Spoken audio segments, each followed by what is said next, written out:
Okay, so here we are. I'm Julia Bradner. I'm an Indie Birth student, and this is Leslie Payne, my preceptor, and I'm going to interview her. So, Leslie, why don't you tell us a little bit about you? All right, what do you want to know? Just, I'm a midwife. Yes. Yeah. And how long have you been a midwife? And since I was born. That's, That's true. True. Yes. Yes. We were created to be a certain thing, and for me, it was a midwife. And so I don't really want to go in the whole 69 years worth, but no, you don't have to. I started working in birth in 1992. It's now 2022. So, that's an anniversary of some kind. It's 30 years. That's fun. Yeah. So then I was just going to, that was the first time I went to a birth of somebody I didn't know. So I went with a midwife to be her assistant. So that's how it all started. And then slowly but surely, I realized that the midwives were coming a long way to our town, and babies were going to be born before they got there, and I needed to know more. That's what I thought. So I started taking classes like neonatal resuscitation and stuff like that. And the midwives all laughed and said, well, that's because you're a midwife. And I would say, oh no, I like this just fine. You pay me to come to the birth, and then I have no responsibility except to show up. I remember thinking that. Yeah, it's a great deal. Mm-hmm. And then until that happens, until a baby comes, and you're right. the only one there. And that's what happened to me. It happened to you too, Yeah. right?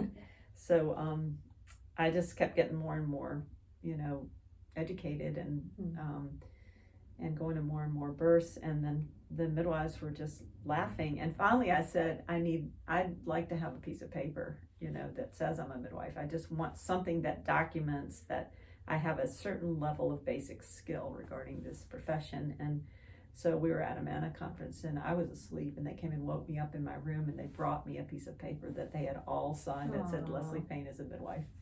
That's emotional. I like that story. Yeah, it was. And they all, I can't remember a lot of it. Yeah. The people who know you. Yes. Who know what you do, how you do it. Yeah. And the mothers and babies, because another thing that was happening was some of the mothers and babies were like, well, why should I have a midwife who's an hour away? Why can't you just do it? And I would say, well, no, you just really don't understand. They've been to hundreds of births, and I've only been to a few. So you need to have a midwife. And but eventually that is what happened. I got to be the midwife in the town, and the other midwives didn't have to come anymore. Or actually, we moved in the middle of that, and then I was thrown out of the nest because there was no midwife here, and there always had been. So I had not planned to continue my training until we got licensing, because things were happening that were uncomfortable about that. Midwives, a few people had gotten arrested, and so that didn't sound like fun. But the people were just insistent, and so I figured out a way that I could do it comfortably in my mind and not illegally. You were allowed to attend a birth as long as you didn't receive compensation in the state of Virginia. So I had my clients pay my preceptors to come and oversee my care and, cross the T's and dot the I's. And I got my, so we moved here in 2001, and I got my CPM in 2004. And all that time we were working on licensing, and I got a license to practice midwifery in Virginia in 2005. Mm-hmm. And then, and then that opened up all kinds of things that we had never had before, like a lab account. And, it took a long, long time, but we now have a congenial relationship with the medical providers here. Mm-hmm. And that goes up and down, but mostly it's good now. It was very much down when I first started. But. And tell us a little bit about the demographic that you mainly serve. That's a good, most of my clientele is Amish. So I drive about an hour to 2 different Amish communities, and now we have 1, 2, 3, at least 4 more in the area, but I don't go to all of those, just the 2 mostly, and every now and then I pick up one or in another place. But so mostly Amish, but also they call us English. And mostly, and I'm a little sad about this, but it's mostly white middle-class women. I don't get a lot of calls from people who are of other ethnicities, and I don't really know why that is, but maybe it'll change someday before I retire.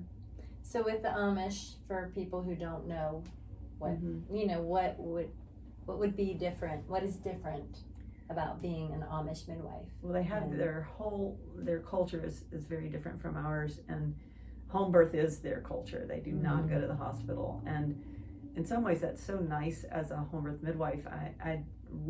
Nobody ever asked for pain relief. I mean, that's probably the most common transport in an English birth is a first-time mom who's had a really long labor and gets exhausted, and we go into the hospital for pain relief, and that almost never happens in the Amish community.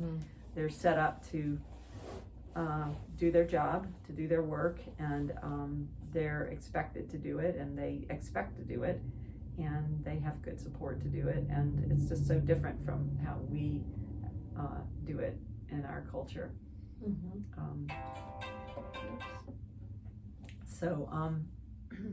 And there's what? No electricity. Oh yeah, right. There's that.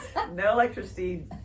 No air conditioning. No air conditioning. A really hot wood stove. Yeah. In the winter. One room will be really hot. The bedroom maybe not. And the bathroom definitely not.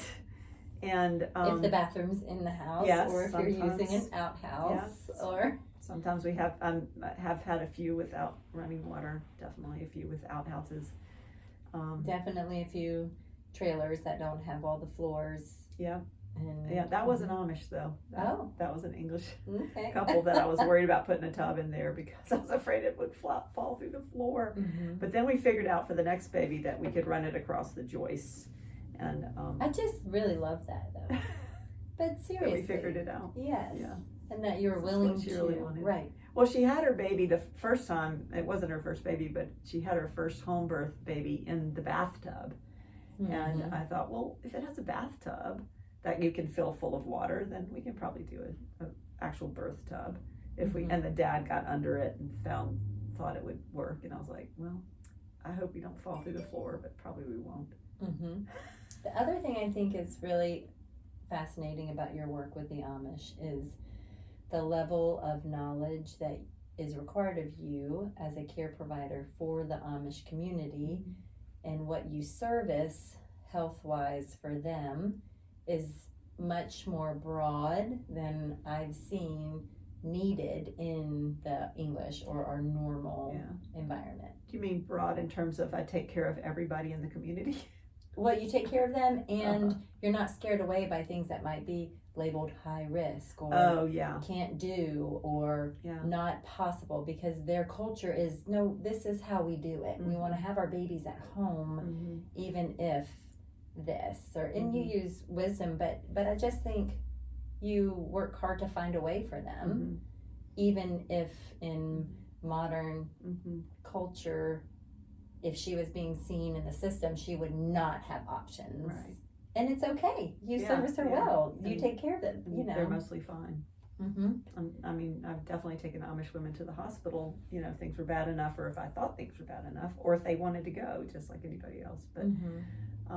But mostly, we try to work through these things and get people healed or in better shape. Or, and it has been amazing. You know, one of my preceptors particularly for Amish told me once that you will grow up as a midwife if you serve the Amish, because you see so many things that you don't see in the English world. And it's really, really true. And you're prepared for so much because you don't have access to the hospital that, I mean, you get them there if needed, but it's not you're an hour away from certain situations. So I just think that's a great way to say it. You'll grow up. The depth of knowledge that I've been able to as I've walked alongside of you, that I see and that has been required of you and your specific calling to these people, which has then overflowed into, I think, your ability to say yes to so many other people. You're like, oh, I've taken care of a woman like that, or it's, to me, it's helped you broaden and be able to say yes and not be alarmed by how could that woman ever think she could have her baby outside of the hospital. You're just like, well, let's think about this. Let's And I Here are just your think options. that's really beautiful. And you get to choose. And I always tell people like that. So they also, they're just so basic. Like one of the things I've really learned from the Amish is to ask the question, is that necessary? They don't want to do anything that's not necessary, like test them for syphilis, hepatitis, and HIV. Honestly, that is just not necessary in their culture for the most part. I mean, I'm not going to say no Amish person has ever had any of those diseases, but mostly they don't. And they're also very honest, so I can count on them to tell me if something like that needed to happen. They understand it. And I was thinking of something else I wanted to say about it, but I can't remember it, so we can move on. And one thing I know that you love is asking the question, why? Why are we doing it? What is the, let's look a little bit more into that. And I think they want to know why. Why do you want me to do that? Yeah. If it's a good reason, then yes, but they'll, so that's really neat. Okay. So. They also want to know how much it costs. So I work hard to get the cost down as far as I can. Yes, you do. That is really true. Okay, so what 3 words describe your career as a midwife, and why did you choose those 3 words? Oh, gosh. You had to. Well, the one that comes to mind right this moment is exhausting. I think I was better at this when I was younger. I think that just comes with age. It's easier to get tired, but I do feel like I just am pushed. I mean, some of it is self-inflicted, I guess, but I just have this desire to answer all the questions and fulfill all the needs, and sometimes I have to be careful to step back from that because it's really exhausting. And I mean, midwifery is exhausting anyway because there's so much to think about, and you actually miss sleep while you're working.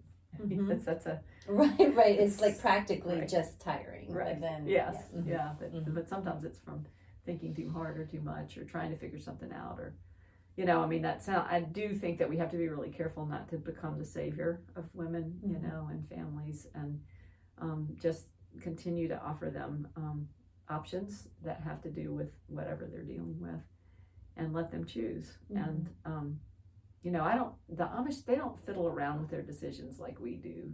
They're usually, you lay it out on the table, and they say, I'll take that.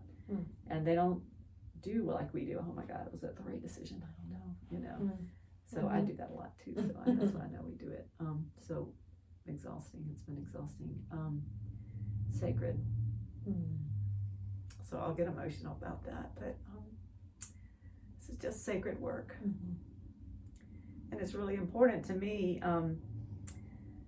Being a midwife is my part in making it a better world. If we can have a baby that's born into a loving, even just in that moment when that baby comes out, if everybody in the room loves that baby, I mean, that just doesn't happen every time.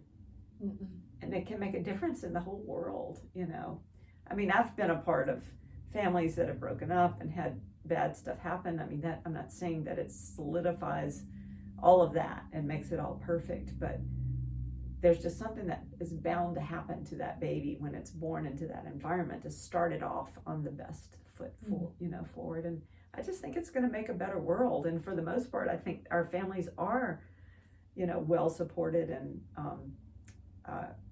emotionally and spiritually confident. And I just can't think of a better thing to do. The only better thing I ever did was raise 5 children with my family and my husband, and this was the next career after that, and it's almost as good. Our children are all grown now. We have 11 grandchildren. It's really exciting to see that happen. So, and I think that they are, fulfilling their part in the world, and if people could do that, we would just have a better place to be, and all of us have something to do in that era, in that way, and that is mine right now.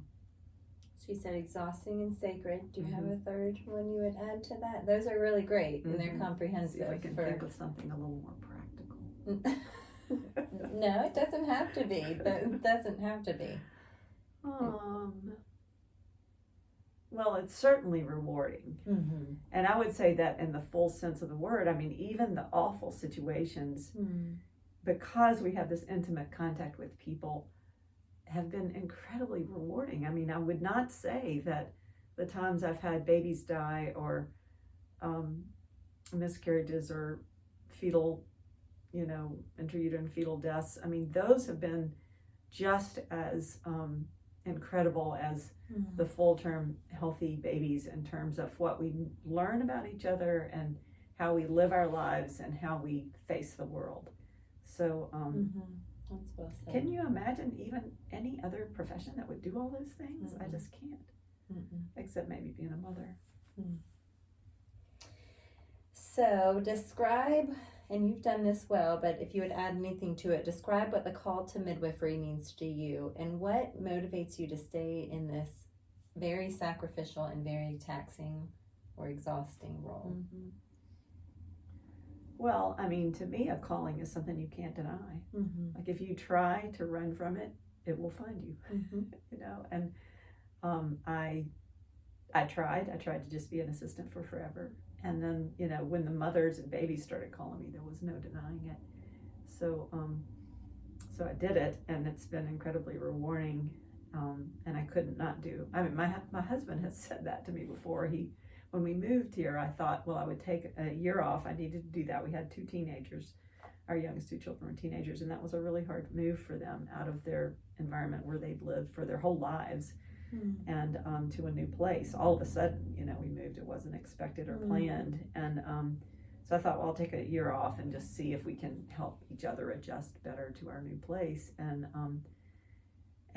except for that part where I thought I was doing some good and I was helping them and myself, to adjust to the new place, I was kind of lost. And he pointed out that he said, you're just not happy unless you're working as a midwife, it's your calling, and that's why, so that is kind of practical. And I would say that now that I'm looking at ending my career at some point, it happens to all of us, and I still wonder what I'm going to do.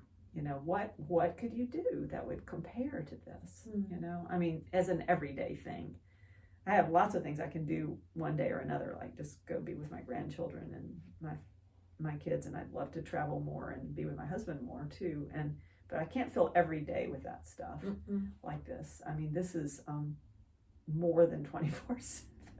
And I think it would be a little bit of a shame if, not for your husband or your kids, if you did fill your days with just that, because of the wealth of experience and passion and knowledge and love that you have in this calling to not help little peons like me. Just little, the next ones coming up and answering all the calls of, Leslie, what do you think about this? I have this, Mom. Usually you have, I've had a situation like that, or, I have not ever heard of that, which means it's incredibly rare, which means, well, we probably should get other, another opinion, or it's not possible for an umbilical cord to be inserted into the uterus. Yeah, we had that. I'm like, that's not, so just, I think that's really, I think it would be a shame if you closed this door forever. For the world, it would be. I'm telling you, for our community. I think you're right, and it does. I mean, you know this too, that it has frightened me before. Not that nobody would listen to me, but I see younger midwives coming in and not paying attention to the older midwives and not thinking they need that. And I think that, I mean, in general society, I would say that that is happening too. Just any kind of elder is not necessarily held up the way they have been in the past. And I think that's really sad and scary. And, if I have something to offer somebody, I'm really happy to offer it. But if they don't want it, I don't want to. I'm not going to force myself. But I think it would be really a shame to lose a lot of the knowledge, that I gained from the midwives before me, too. That's right.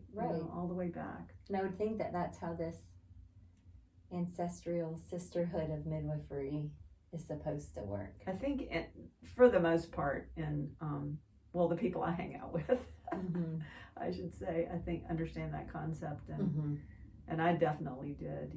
I had midwives that I looked to for, and still do, some of them, the ones that are still alive, for advice, and just sometimes all it is just like helping you think through a thing, like maybe not finding the answer for you or telling you the answer, but helping you think. So I mean, I've been thinking a lot that creative thinking is that what you call it? Creative thinking, I think, is imperative for midwives. Like we have to be able to think on our feet. We can't, we can't have a list of step 1, step 2, step 3. I mean, we do have that for some things, and we have it especially when we're learning. But at a certain level, at someday as a midwife, you're going to come across something you've never had to deal with before, and you're going to have to figure it out in the moment. And that's what critical thinking skills are. And I think they're really imperative for midwives because, if we are going to say that we're going to practice the midwives model of care, which is a very basic group of statements, and that's what we know and believe, and then we also have ourselves and our personality and our clients, and all that mixed up together, that's how we figure out what we're going to do next and where we're going to move. And that just makes it always different. I guess that's another thing I love about midwifery. I don't like things to be the same. I like to have a lot of change for the most part, and some things I like to stay the same, but my husband always says he's glad I keep him around because I change everything else, and he knows this about me. And but I think that is one of the exciting parts about midwifery is it's always something is happening, but just the difference in every client and even every pregnancy. It's not even the same. If you've had this woman before, you might know what her choices will be in terms of different procedures and things, but you don't know how this baby and this pregnancy are going to be, and those things can affect her choice. Her choices about what she wants to do, and they can affect my experience of it too. I always tell people, the Amish always say, "Do I have to do what you say?" And I say, "No, you don't have to do anything I say.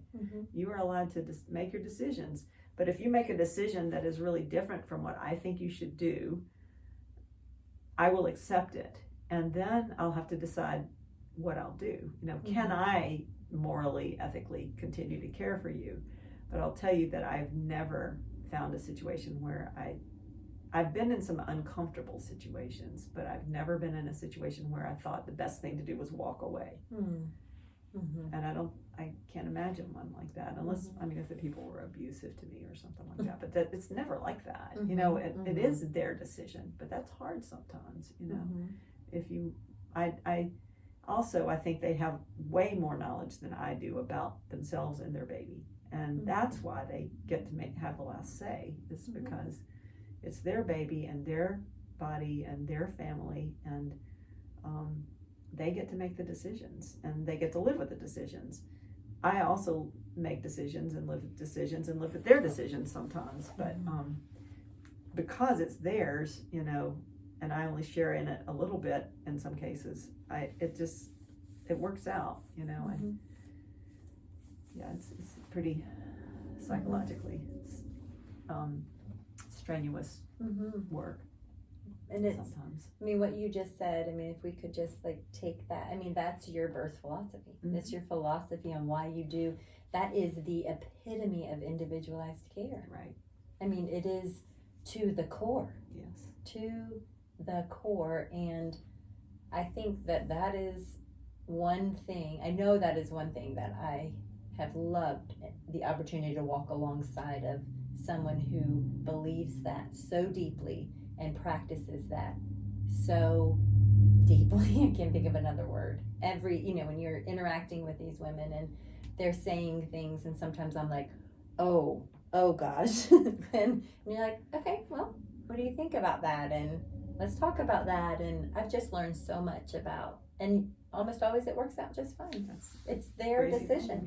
Yeah. It's if they want to do that, as far as you can say yes. And so it's just so validating for people, and they really are the ones responsible. They are the ones who will live with their own decisions and the outcomes, and that's really only fair. And part of it was I got that from my midwife, and that's where I started learning it, was when we left the hospital system and we realized that even in the hospital system, we were still the ones responsible. We were still going to live with the outcome, you know, and if we were going to give the responsibility over to somebody else, we could do that, but that's still a choice.